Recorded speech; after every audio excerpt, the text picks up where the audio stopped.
Tetapi sebenarnya miras ini, terutama kita di daerah Kepulauan Riau, daerah perbatasan ini, katanya miras ini keluar masuk saja. Kalaupun tidak bisa dihilangkan, tentu diminimalisir. Kenapa sebenarnya pengaruh miras ini Islam sangat melarang untuk dikonsumsi? Karena ada yang mengatakan bahwa yang di cancel itu adalah lampirannya. Lampirannya. Nah, lampirannya. Nah, ini lampirannya seperti apa ini kan tentu harus dikaji lagi. Camera! Running! 101, 3, take 2. Action! Assalamualaikum warahmatullahi wabarakatuh. Cakap, jangan tak cakap. Cakap kali ini adalah cakap yang menarik dan bukan cakap yang memabukkan, tetapi kami akan bercakap tentang miras yang bisa memang memabukkan, dan kali ini bisa memabukkan bangsa dan negara kita. Siapa yang tahu bahwa adanya keputusan yang menarik dari pemerintah dan akhirnya ditarik kembali tentang miras tersebut?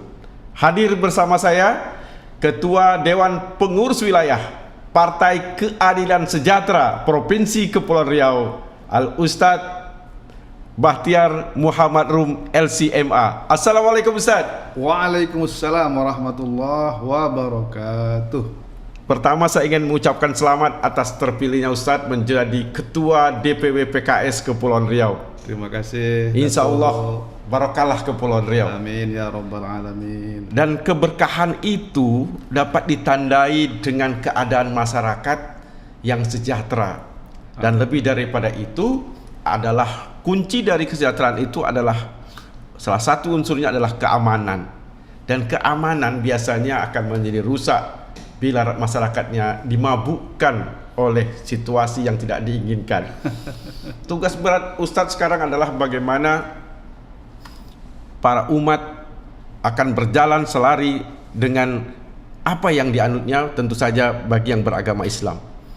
Bagaimana pandangan Ustadz keadaan umat hari ini, terutama bagaimana berhadapan dengan keadaan-keadaan yang seakan-akan ia terperangkap bahwa itu menjadi kebijakan pemerintah yang akhirnya menjadi dampak kepada dirinya, dalam hal ini persoalan miras atau kita kenal dalam bahasa biasanya alkohol atau bir yang diminum oleh masyarakat. Ya, terima kasih Datuk Hardihut. Jadi memang sebetulnya kondisi rakyat, masyarakat itu sangat punya kaitan ataupun tergantung dengan kebijakan dari pemerintah. Ya, pemerintah mereka memiliki kekuasaan. Di situ ada kebijakan-kebijakan yang seharusnya kebijakan itu sangat-sangat memperhatikan dan mengakomodir dari kemaslahatan masyarakat. Itu paling penting. Jadi pemerintahlah yang mengakomodir dan bahkan mengarahkan dan bahkan membimbing masyarakat. Oh, masyarakat tidak tahu maslahatnya, mudaratnya. Pemerintahlah yang punya tugas. Bagaimana mereka tahu, oh ini boleh, ini tak boleh. Kenapa? Karena pada mereka itu ada kebijakan. Jadi tak salah ketika Allah Subhanahu wa taala menyebutkan dalam Al-Qur'an bahwa ketika masyarakatnya aman dari sisi ekonomi, aman dari sisi keamanan di sini mencakup banyak hal, maka di situ nanti akan menjadi masyarakat yang madani, yang religi. Nah, jadi alhamdulillah kalau itu yang bisa terlaksana di negeri kita ini, khususan di Kepri dan di Batam, insya Allah. Tapi kalau tidak diperhatikan masalah itu, maka tentu ini akan menjadi PR terus. Ya, seperti yang tadi Bapak atau Datuk Hardi singgung, ya bagaimana kok bisa di tengah-tengah mayoritas umat Islam yang mengisi negara ini, penduduknya mayoritas, tapi kok bisa ada pemimpin kita ataupun presiden kita, walaupun baru-baru ini sudah dicabut informasinya, tapi kok bisa muncul kebijakan itu, legalisasi minuman keras dan yang lain-lainnya. Yang saya ingin nyatakan juga kepada Ustadz bahwa ini kan satu kebijakan untuk bidang usaha. Tetapi sebenarnya miras ini, terutama kita di daerah Kepulauan Riau, daerah perbatasan ini, katanya miras ini keluar masuk saja. Dari diekspor, diimpor dari luar, kemudian dinikmati, dan malah katakan daerah kita free trade zone, bisa keluar pula dari Batam. Di sini tempat sebenarnya areal itu sebelum juga ada keputusan pemerintah terhadap itu. Jadi bagaimana tuh Ustaz? Ya, disinilah sebetulnya letak daripada kearifan dari pemimpin itu sendiri. Ya, kalau seandainya di Kepri ataupun di Batam seperti itu selama ini, bagaimana dengan nuansa ya Melayunya, dengan jargon madaninya, tentu kebiasaan seperti itu dari masa ke masa, dari sekarang dan sampai yang akan datang, kalaupun tidak bisa dihilangkan, tentu diminimalisir. Ya. Kebiasaan-kebiasaan buruk tentu kita, kalaupun nggak bisa dihilangkan, dikurangi. Sesudah dikurangi, tentu berubah menjadi satu kebiasaan baik dan tentu ditingkatkan. Nah, proses ini tentu mestinya berada dalam satu kearifan dan kebijakan pemerintahnya, gitu loh. Nah, sekarang bagaimana? Kalau dalam konteks Kepri, dalam konteks Batam, ada nggak itu yang dilaksanakan? Kalau ada, alhamdulillah. Kalau belum ada, itu mesti. Betul. Karena katanya ada pengusaha mikol ini yang memang di Kepulauan Riau itu hidupnya dari impor mikol itu. Nah, sebab itulah sebenarnya kalau saya melihat yang sekarang di NTT, Papua, kemudian satu lagi Bali, itu sebenarnya juga daerah yang memang mereka sebenarnya juga orang-orang yang banyak mengkonsumsi miras lah misalkan. Tapi di kita sebenarnya banyak masuk miras. Nah, ini yang kita juga harus wanti-wanti sebenarnya di Kepulauan Riau ini. Sebab itulah saya malah dulu kononnya Lebaran juga umat Islam di daerah-daerah kita ini ada yang menyuguhkan Tiger Bear misalkan, tapi itu dulu. Nah, setelah Ustadz datang nih katanya sudah mulai berkurang ini, alhamdulillah. Tapi kenapa sebenarnya pengaruh miras ini Islam sangat melarang untuk dikonsumsi? Saya coba agak sedikit tambah, kalaupun mungkin saya luruskan. Sebetulnya hampir yang saya ketahui hampir rata-rata agama dari semua agama yang ada di Indonesia dan bahkan yang tidak ada di Indonesia tapi ada di luar Indonesia, itu rata-rata agama-agama ini melarang umatnya tidak hanya sekedar mengkonsumsi, tetapi dengan hal-hal yang berhubungan dengan minuman keras itu mereka larang. Termasuk membuat pabriknya. Membuat pabriknya, memerasnya, mengordernya. Nanti kita bahas secara rinci lah ya. Tapi apalagi agama kita Islam. Agama kita Islam ini ya adalah agama samawi. Agama samawi, agama yang datang dari Allah Subhanahu wa taala. Tuhan kita, Rabb kita. Tentu ini sangat-sangat sejalan dengan akal kita, dengan jiwa kita, dan dengan seluruh yang ada pada diri kita. Jadi memang kalaupun ada maslahatnya kecil sekali. Saya yakin ya, dalam semua yang kita lakukan ini pasti nanti ada pertimbangan, bagi yang mengerjakan itu pasti ada maslahat. Tetapi mudaratnya jauh lebih besar. Mudaratnya jauh lebih banyak ketimbang maslahat. Itu sudah menjadi alasan yang cukup bagi kita secara pribadi, personal, dan bagi pemimpin untuk meninggalkan ataupun untuk melarang, untuk meniadakan mikol itu. Karena disitulah letak kearifan. Karena pertimbangan mudarat itulah PKS sangat getol menolak keputusan pemerintah itu. Alhamdulillahirabbil alamin. Nah, kalau gitu saya mau dengar apa sebenarnya yang getolnya PKS itu dimulai dari mana?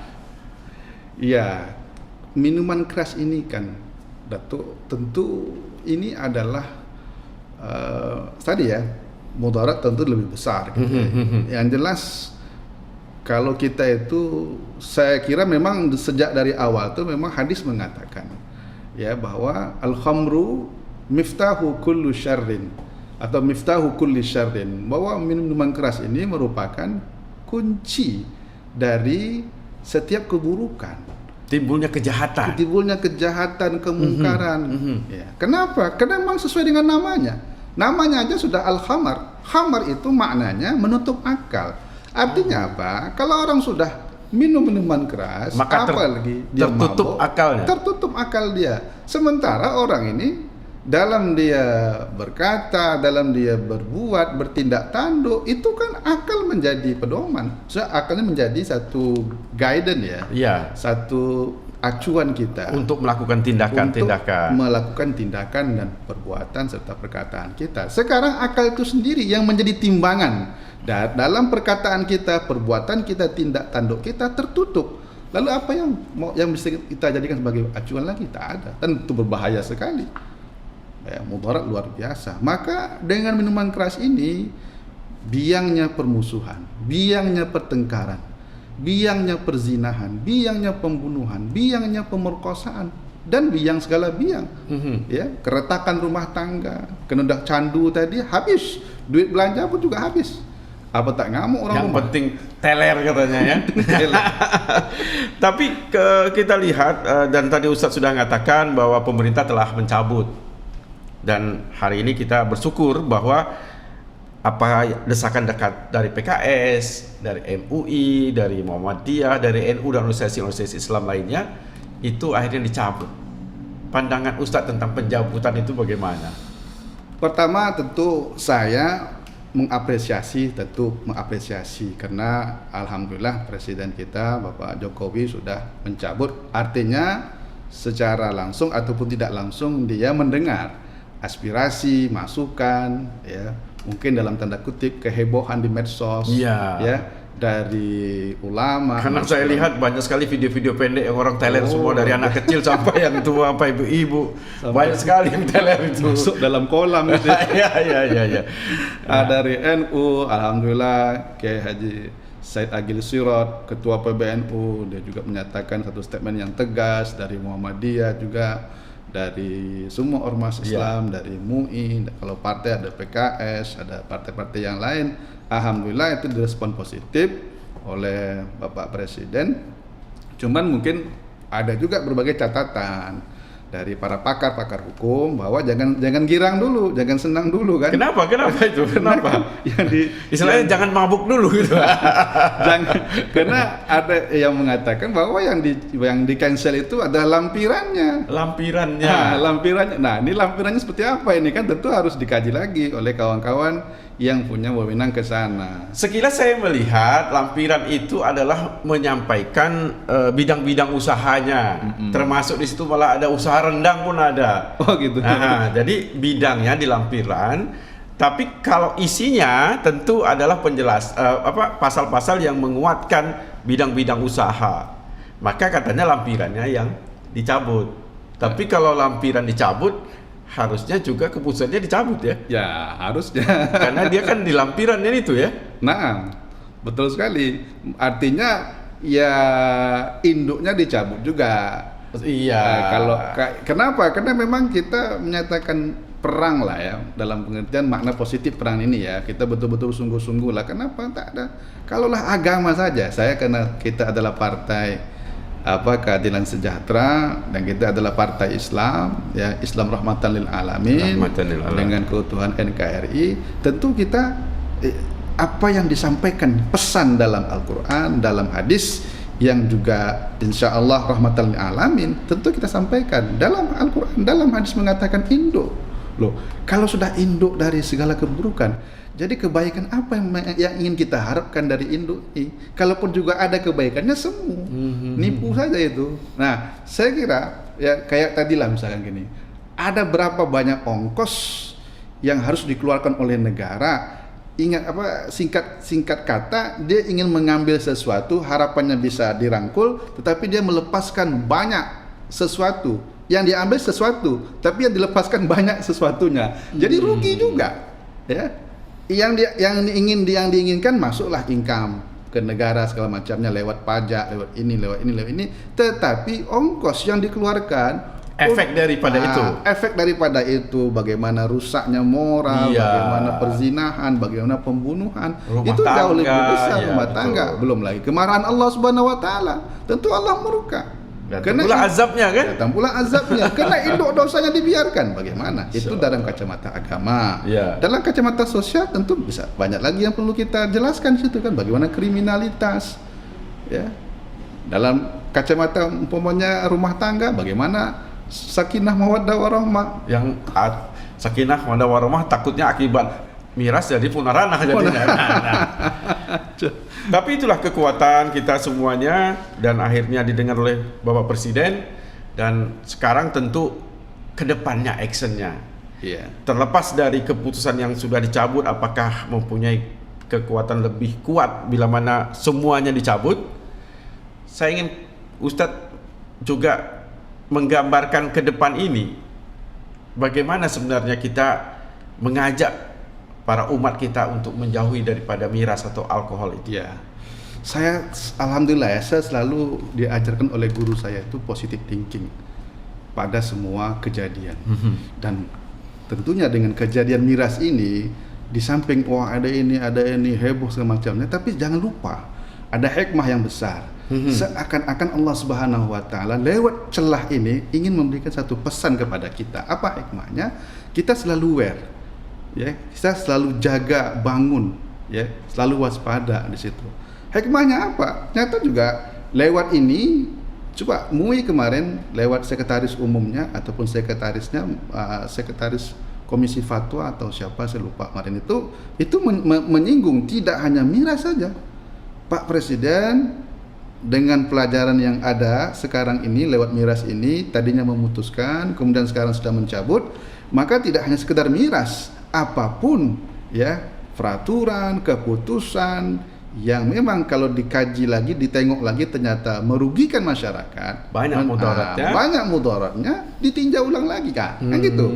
Artinya kalau tidak ada kejadian ini, tentu barangkali secara hukum sabab musabab tak muncul pernyataan tadi. Ada upaya harusnya melakukan evaluasi secara menyeluruh. Karena tidak mustahil terjadi sesuatu yang sudah dia tetapkan, dia putuskan, ternyata juga ini yang terjadi kan, oh ternyata ini mesti dikaji ulang dan tidak mustahil terjadi kepada keputusan dan peraturan-peraturan yang dari presiden yang ternyata mesti dikaji ulang lagi. Alhamdulillah. Ada hikmah di balik. Ada hikmah. Katakanlah dalam tanda kutip kemudaratan daripada keputusan itu. Iya.